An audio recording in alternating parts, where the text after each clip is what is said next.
Salah satu orang tua siswa yang tidak diterima dalam penerimaan peserta didik baru atau PPDB online di SMA Negeri 2 Kota Bekasi, Jawa Barat mengamuk. Kecurangan proses PPDB tahun 2023 di Kota Bogor mendapat sorotan publik sebab terjadi hampir di semua sekolah favorit SD dan SMP di Kota Bogor. Kalau seperti ini kan nggak benar sistem zonasi ini. Yang masuk sekolah di sekolah-sekolah di pusat kota ini ya sebagian besar dari justru yang rumahnya jauh, bahkan ada yang dari pinggiran begitu ya. Kalau kita lihat cek data, usia sekolah di daerah sini nggak sampai 20 orang, tapi bisa ratusan. Kalian anak-anak muda adalah harapan kita semua.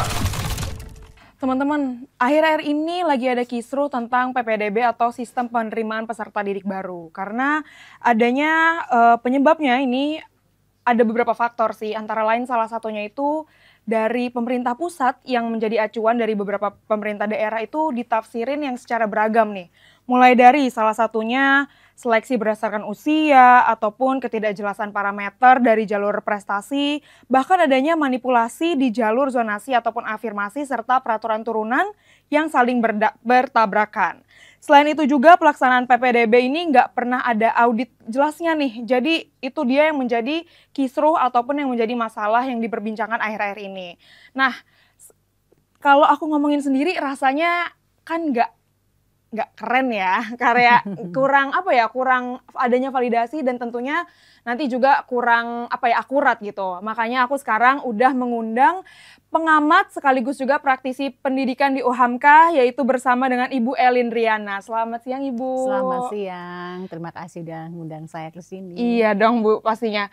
Bu, langsung aja Bu, kita mau membahas ini kan sekarang ada perubahan Bu, PPDB ini menjadi SPMB. Itu langsung aja Ibu kita to the point aja. Iya. Adanya perubahan nama itu kan sering kali terjadi ya Bu, dari dulu-dulu tuh perubahan nama lagi.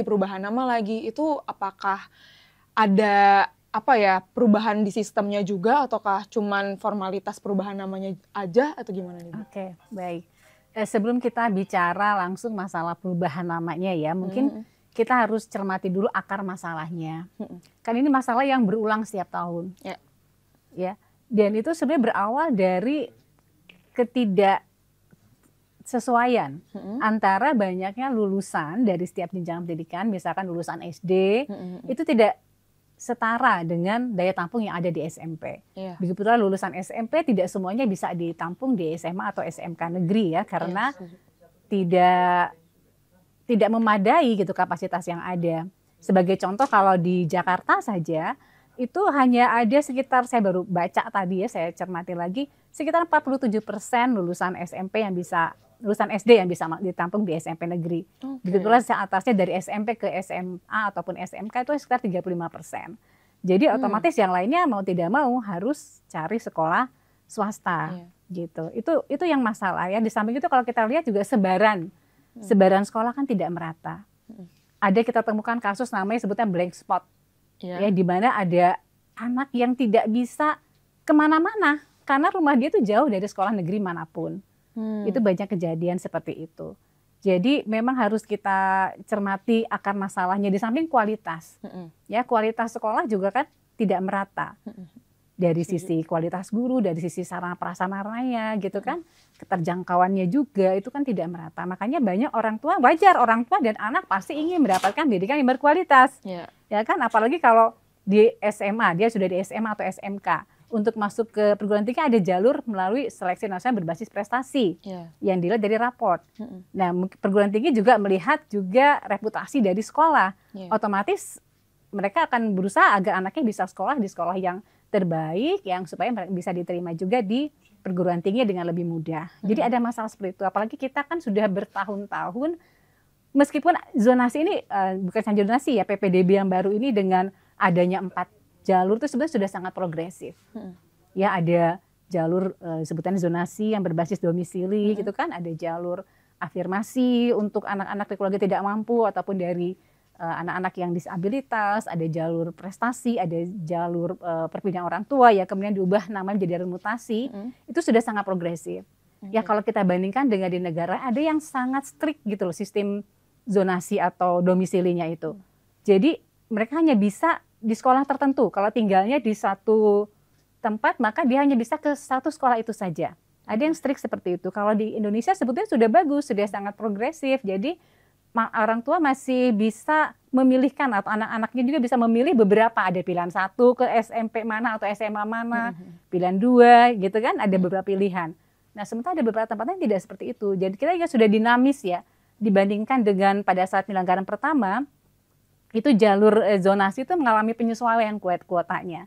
Karena masih diakui ya masih ada ketimpangan itu tadi gitu. Jadi kalau akar masalah ini tidak coba dicari jalan keluarnya, maka masalah akan muncul terus tiap tahun. Nah, jadi kalau dari sisi, nah sekarang kita masuk nih ya perbedaan antara PPDB dengan SPMB. Kalau saya lihat itu dari sisi jalur pada hakikatnya hampir sama ya. Yang zonasi itu kan basisnya domisili juga.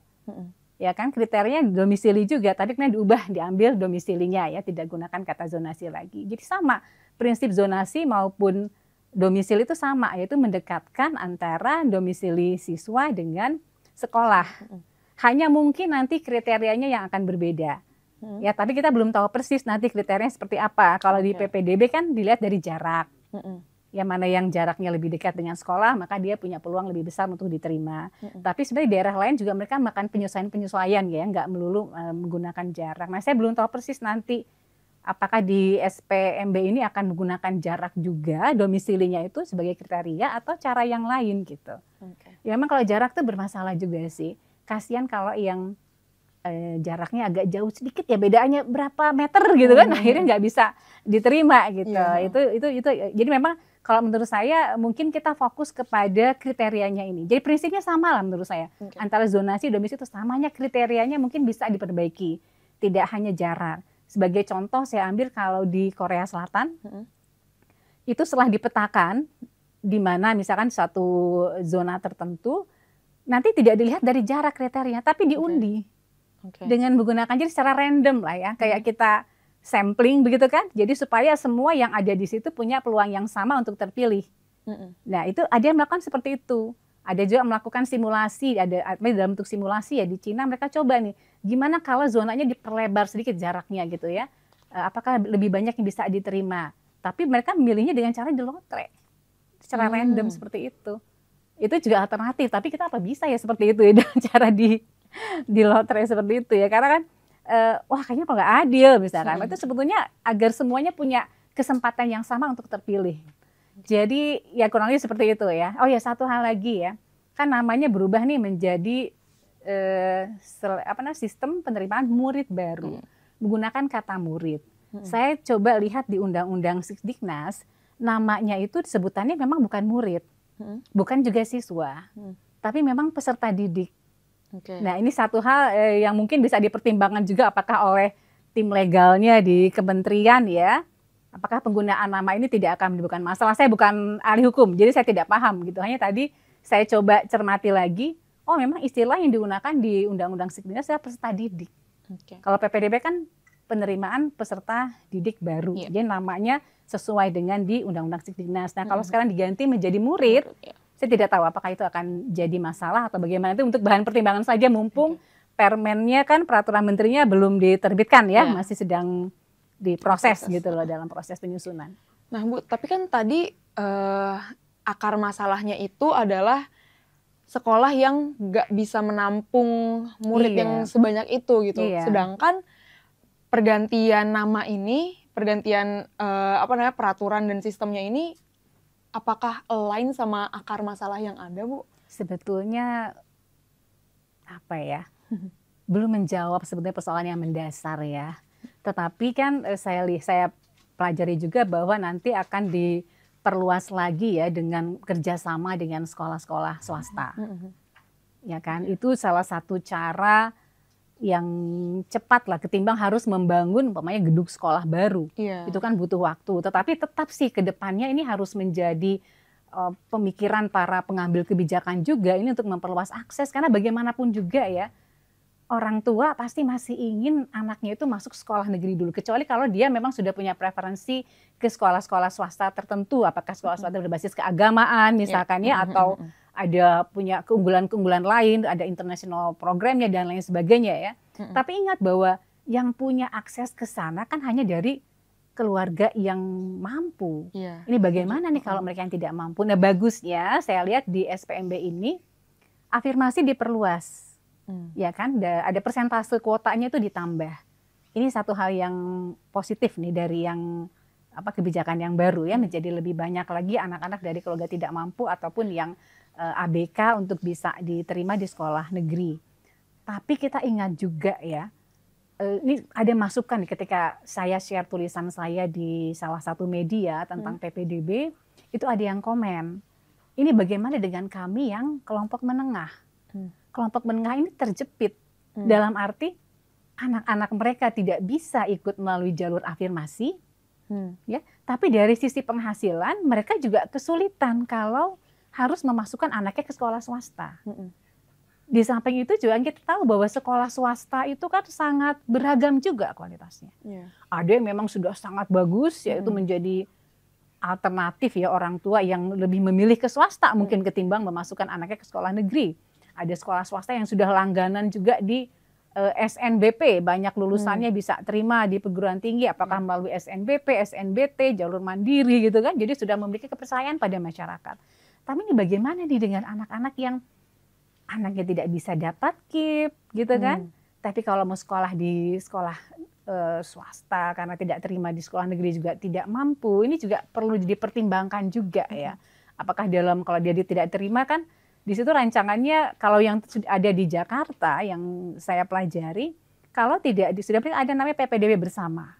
Jadi anak-anak yang tidak diterima di negeri melalui PPDB itu bisa sekolah di swasta tapi gratis. Gitu. Nah, saya baca juga ada provinsi lain, seingat saya itu Jawa Barat juga sudah melakukan hal yang sama ya. Jadi PPDB bersama gitu ada pilihan. Jadi pilihan 1-2-nya sekolah negeri, pilihan 3-nya sekolah swasta misalkan kalau mau. Berarti mulai sekarang swasta itu udah mulai dilibatkan juga? Iya, di dalam PPDB. Dan ini sebetulnya sudah banyak diusulkan ya. Kalau saya baca mulai tahun 2018 itu sudah baik pengamat pendidikan, ada anggota DPR juga yang mengusulkan untuk kerjasama dengan swasta. Karena kita jangan lupakan loh peran sekolah swasta ini sejak zaman kemerdekaan itu kan mereka sudah berkontribusi ya dalam memberikan layanan pendidikan ya, dalam mencerdaskan bangsa. Jadi swasta pun patut dilibatkan dalam hal ini. Itu hal yang positif ya kalau memang nanti dalam permennya itu secara spesifik juga menuliskan tentang masalah kerjasama dengan sekolah-sekolah swasta ini. Nah, Bu, keterlibatan dari sekolah swasta ini selain membantu untuk daya tampung dari murid-murid gitu ya, apakah itu juga membantu dalam menekan kecurangan dari si PPDB itu sendiri? Kalau kecurangan mungkin bisa jadi ya, tapi satu hal lagi gini terkait dengan sekolah swasta, harus dibangun juga kepercayaan terhadap sekolah swasta. Kan orang tua juga pasti, aduh anak saya di sekolah swasta nanti bagaimana dengan teman-temannya, kan teman-teman juga punya pengaruh kan terhadap prestasi belajar anak, terhadap motivasi dan lain sebagainya. Guru-guru, fasilitasnya juga punya pengaruh. Orang tua mungkin masih berupaya ini untuk bisa anaknya masuk ke sekolah negeri. Jadi harus secara paralel harus bangun juga kepercayaan terhadap sekolah swasta dan tentu dengan cara memperbaiki juga sekolah swasta. Karena ada penelitian ya, ada penelitian yang dilakukan di salah satu provinsi itu ketika PPDB diterapkan dengan jalur yang ada 4 itu sebelumnya, ada anak-anak yang sebetulnya punya prestasi akademis bagus, tapi dia tidak bisa diterima sekolah negeri. Kan banyak kita lihat kayak gitu, aduh nilai anak saya lebih bagus nilai rapotnya, tapi karena kalah umur atau mungkin kalah jarak gitu, akhirnya tidak bisa diterima kan di sekolah negeri, sehingga akhirnya mereka masuk ke sekolah-sekolah swasta. Jadi ini sekolah swasta juga diuntungkannya dengan masuknya anak-anak yang punya prestasi akademis yang bagus gitu. Tapi harus kita pastikan ternyata masuknya anak-anak yang dengan prestasi yang cukup bagus itu ke sekolah swasta, ada yang tidak diimbangi dengan peningkatan mutu pembelajaran di sekolah swastanya. Dari hasil penelitian seperti itu, sehingga akhirnya mereka jadi dirugikan juga gitu kan. Ya, jadi satu sisi kita ingin memperluas agar sekolah ini tidak lagi ada stigmatisasi sekolah unggulan, sekolah favorit. Kita ingatlah kita pasti masih ingat lah ya, di tiap kota atau tiap provinsi pasti ada sekolah-sekolah yang wah ini sekolah unggulan gitu kan. Lulusannya pasti diterima di kampus-kampus, katakanlah kampus-kampus top di Indonesia, itu kan ada seperti itu kan. Nah ini yang harus sebenarnya dicoba dengan sistem PPDB itu, dicoba untuk mulai dikurangi gitu ya, yang unggulan, favorit seperti itu, bahwa sekolah-sekolah itu bagus. Tapi nyatanya itu tadi anak-anak yang berprestasi malah tidak bisa diterima, mereka sekolah di sekolah swasta, tapi dari sekolah swastanya tidak semuanya juga siap gitu untuk memberikan layanan pendidikan yang berkualitas. Nah itu yang harus diupayakan sehingga ke depannya orang tidak lagi berebut untuk mencari sekolah unggulan, jadi tidak harus melakukan upaya-upaya manipulasi, masukkan di KK gitu kan, atau setahun karena sudah tamat SMP nih, setahun sebelum ke SMA udah siap-siap pindah nih kakaknya ke tantenya, ke kakeknya, ke mana gitu kan, mulai dilakukan itu. Tapi kalau mereka sudah punya kepercayaan bahwa sekolah negeri itu sama bagusnya, meskipun pasti relatif ya, sama tidak sama itu, atau sekolah swasta juga bagus ya. Kemudian mereka yang katakanlah tidak mampu untuk membayar sendiri sekolah swasta juga dibantu oleh pemerintah gitu kan, itu mungkin secara bertahap akan mengurangi juga gitu ya. Dia dengan kita membangun sistemnya kan, mengubah perilaku ini tidak mudah ya, menumbuhkan kesadaran untuk tidak curang itu kan tidak mudah. Ya barangkali sistemnya yang terus-terusan diperbaiki sambil juga dibangun kesadaran bahwa sekolah yang bagus itu tidak hanya untuk anak-anak yang pintar. Kan sekarang ini masyarakat kelihatannya lebih menerima kalau sekolah-sekolah bagus itu untuk anak-anak yang pintar. Makanya banyak yang bilang pakai tes saja lah. Tapi jangan lupa loh, hati-hati dengan menggunakan tes itu. Berbagai penelitian yang menggunakan data-data hasil assessment, baik internasional seperti PISA ataupun TIMSS, ataupun ada penelitian menggunakan ujian nasional, ternyata ada korelasi yang positif antara prestasi akademik dengan status sosial ekonomi. Jadi ada kecenderungan bahwa yang status sosial ekonomi tinggi, di skor PISA-nya juga cenderung tinggi. Yang status sosial ekonomi lebih tinggi, skor UN-nya juga lebih tinggi.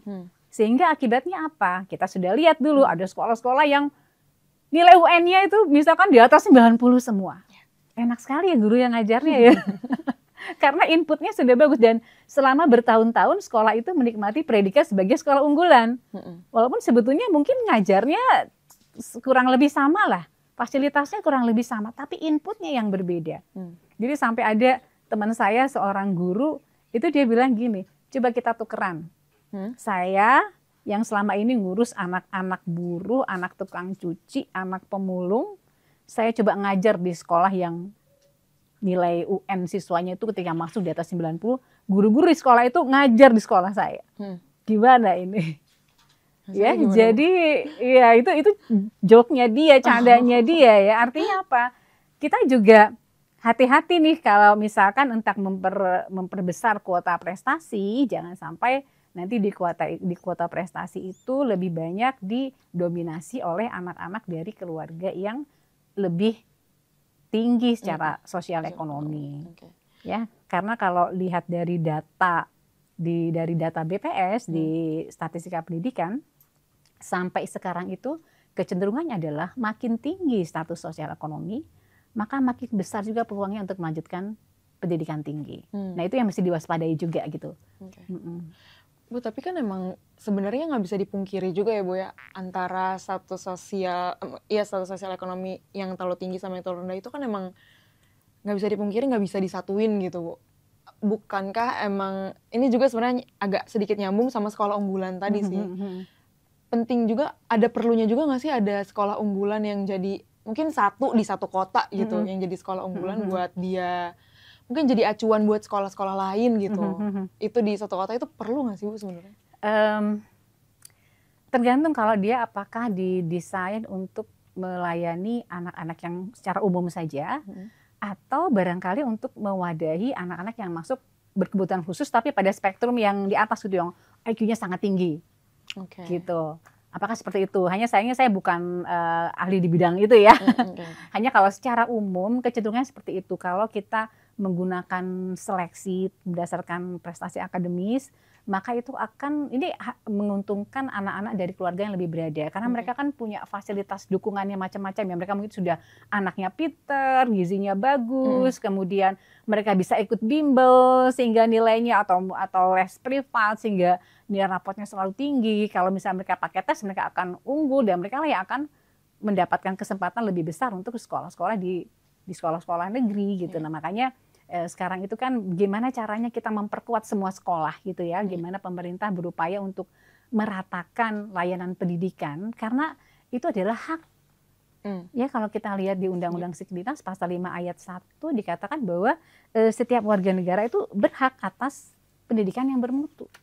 Itu hak setiap warga negara, bukan hanya hak mereka yang pintar, hak mereka yang kaya, tapi adalah hak semua warga negara dan negara punya, pemerintah daerah maupun pusat punya kewajiban untuk memenuhi itu. Gitu. Nah Bu, ini tetap ada 4 jalur dalam penerimaan murid baru ini. Apakah menurut Ibu ini kuota ini untuk setiap jalur itu udah proporsional dan adil Bu, terutama dengan adanya perubahan di jalur zonasi atau domisili di tingkat SMP? Iya, kalau kita lihat dari sejarah implementasi PPDB itu kuota di zonasi memang mengalami penurunan. Ya, di awal itu malahan sampai 90%. Kemudian banyak protes karena ya banyak masalah ya di lapangan ya, karena ya itu tadi sebaran sekolah yang bermutu itu masih belum merata gitu kan, ada anak yang tinggal di rumah yang jauh dari sekolah manapun sehingga sudah pasti dia tidak bisa masuk sekolah negeri. Akhirnya itu perlahan dikurangi ya. Tetapi kedepannya ya itu harus diupayakan terus ya, agar semua anak itu punya kesempatan mendapatkan layanan pendidikan bermutu. Tidak harus seperti sekarang kayak berkompetisi gitu kan, jadi headline news gitu kan masalah PPDB ini, ada yang menangis, ada yang kecewa dan lain sebagainya. Harus ada juga perubahan mindset di masyarakat ya, bahwa sekali lagi itu tadi yang saya sampaikan bahwa sekolah bagus itu buat semuanya. Ya bukan hanya buat mereka yang pintar saja. Justru yang kalau anak yang pintar di sekolah yang katakanlah kurang bagus dikit gitu, mungkin dia masih bisa survive. Tapi kalau yang secara akademis kurang, motivasinya kurang, dia butuh usaha yang lebih ekstra lagi nih.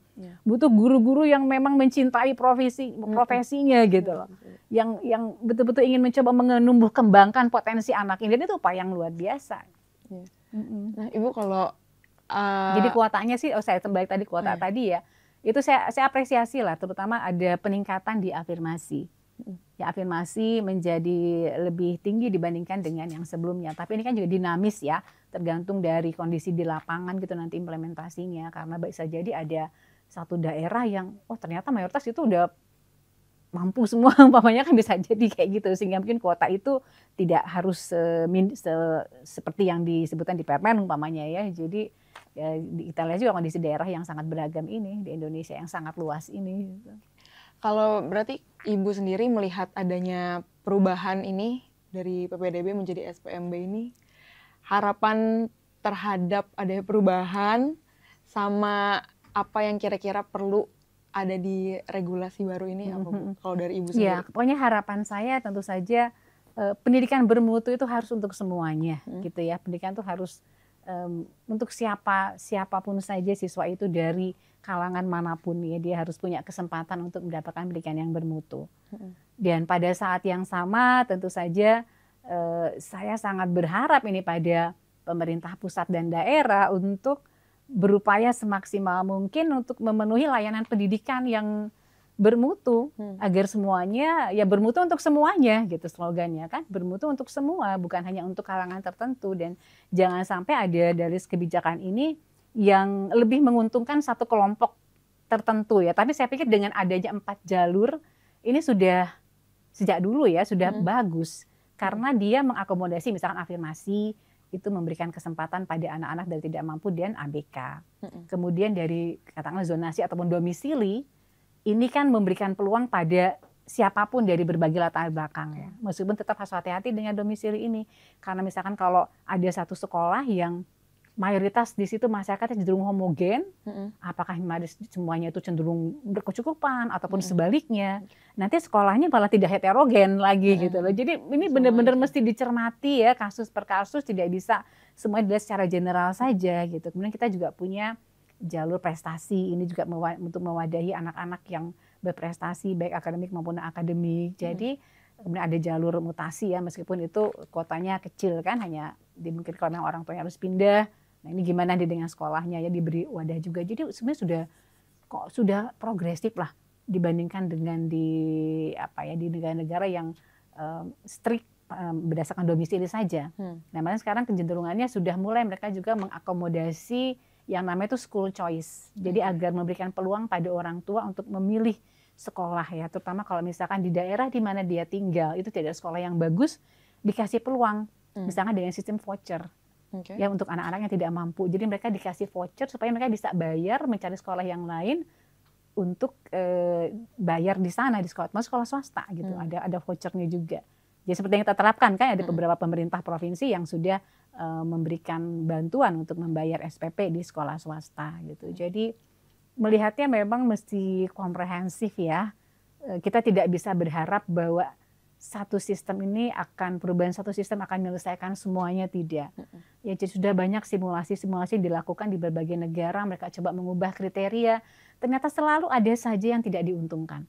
Jadi kita sudah harus menyadari bahwa perubahan apapun pasti ada yang tidak bisa mengupdate semuanya, pasti ada yang dirugikan. Hanya bagaimana caranya agar secara bertahap itu semakin berkuranglah anak-anak yang dirugikan ya dengan berbagai macam upaya-upaya, termasuk itu tadi kerjasama dengan swasta gitu kan, sekolah-sekolah swasta. Tapi ya pastikan lagi bahwa sekolah swastanya juga terus meningkatkan kualitas sehingga akhirnya orang tidak lagi punya pandangan bahwa harus ke sekolah tertentu sampai harus mengorbankan integritas ya, melakukan kecurangan-kecurangan gitu loh, karena dia sudah punya keyakinan bahwa dimanapun anak saya bersekolah, maka dia yakin anak itu akan mendapatkan pendidikan yang baik gitu.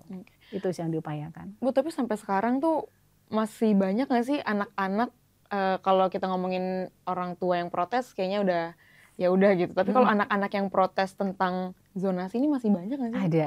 Jadi kebetulan mahasiswa saya melakukan penelitian tentang ini. Jadi mahasiswa saya mewawancarai tidak hanya orang tua, guru, tapi juga siswa. Jadi mereka itu banyak yang tidak diterima ya, pasti dia sangat kecewa karena merasa sudah belajar maksimal supaya bisa diterima di sekolah negeri, tapi waktu itu pendatang kami di DKI yang menggunakan usia ya, tapi saya kalah sama yang usianya lebih tua gitu kan, jadi ada kekecewaan semacam itu. Tapi jangan lupakan juga ya, kadang-kadang gini, ada penelitian juga dilakukan oleh salah satu pusat studi, itu menemukan bahwa setelah adanya PPDB, terutama ada dengan 4 jalur itu, anak-anak yang selama ini mungkin kayak dia tidak punya bayangan untuk bisa ke sekolah negeri, dia kelompok anak-anak yang miskin gitu kan, akhirnya malah jadi bisa gitu loh dengan, jadi ada peningkatan anak-anak dari keluarga tidak mampu di sekolah-sekolah negeri. Kemudian kelasnya juga menjadi lebih heterogen. Dia lebih menggambarkan masyarakat kita seperti apa, karena maksudnya tidak homogen kan sebetulnya, heterogen, dan kita mesti dibiasakan untuk hidup dalam keragaman, dalam perbedaan semacam itu. Itu yang dirasakan. Hanya mereka kadang-kadang yang mendapatkan manfaat dari sistem perubahan yang dulu awalnya kita selalu nilai kan. Seleksi itu zaman saya pakainya mungkin dulu NEM gitu kan. Atau ada juga saya juga ngalamin tes dilaksanakan oleh sekolah sendiri. Jadi betul-betul seleksi itu berdasarkan tes gitu loh. Jadi kita bisa ngelihat ada satu sekolah, wah anaknya ini pinter-pinter di sini. Ada SMA atau SMP berapa, wah itu sih yang kurang-kurang gitu kan. Itu kan udah menciptakan satu stigma di masyarakat gitu kan. Nah sekarang dengan kebijakan PPDB itu, ternyata kelas makin homogen, makin heterogen maaf. Tapi ini memberikan tantangan tersendiri bagi guru kan, gimana ini menghadapi kelas yang heterogen, ngajarnya jadi lebih susah lagi gitu kan dibandingkan kalau kelasnya homogen. Kalau tadi murid ibu ada, kalau tadi mahasiswa ibu ada yang penelitian tentang ke orang tua ke murid, ada yang ke guru juga Bu? Guru juga. Terus ya guru pada dasarnya guru, kami sebetulnya penelitian tentang kualitatif ya, jadi dengan tentu saja informan yang terbatas ya, jadi kita perlu lebih banyak penelitian lagi tentang ini. Guru sendiri sebetulnya mereka mengapresiasi sih perubahan itu ya, karena itu mendekatkan antara rumah siswa dengan sekolah, biaya transportasi juga kan berkurang ya, orang tua juga merasa jadi rasa was-wasnya itu agak berkurang lah, karena dia ngantar anak juga mudah, komunikasi antara sekolah dengan orang tua juga dirasa jadi lebih mudah, ada yang merasa seperti itu. Tapi guru-guru juga merasakan bagaimana bahwa dia tantangannya jadi lebih besar karena menghadapi sekolah yang beragam. Terus ada yang merasa, aduh dulu sekolah saya sekolah unggulan, sekarang nggak sekolah unggulan lagi nih karena murid-muridnya tidak unggulan lagi katakanlah inputnya ya. Tapi ya itulah yang harus kita hadapi gitu.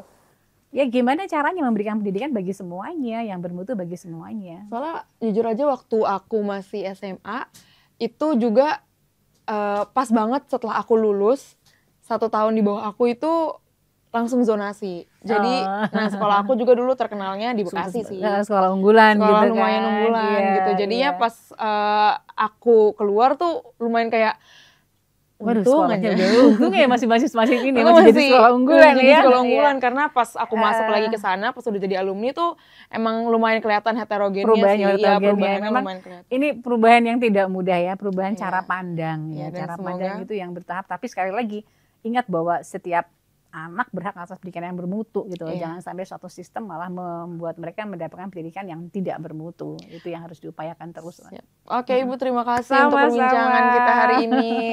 Teman-teman, itu dia tadi, semoga tadi perubahan sistemnya dan juga adanya regulasi dan juga reformasi tentang perubahan. Ini nggak cuma perubahan nama aja, tapi sistemnya tadi bisa juga menguntungkan semuanya karena semua sekolah itu untuk mendidik masyarakat juga tentunya untuk masa depan kita-kita juga semuanya, dan masa depan kita semua itu tentunya juga penting ya teman-teman, itu kan untuk mendidik masyarakat kita semua itu bibit-bibit unggulnya untuk Indonesia, untuk bangsa dan untuk negara tentunya teman-teman.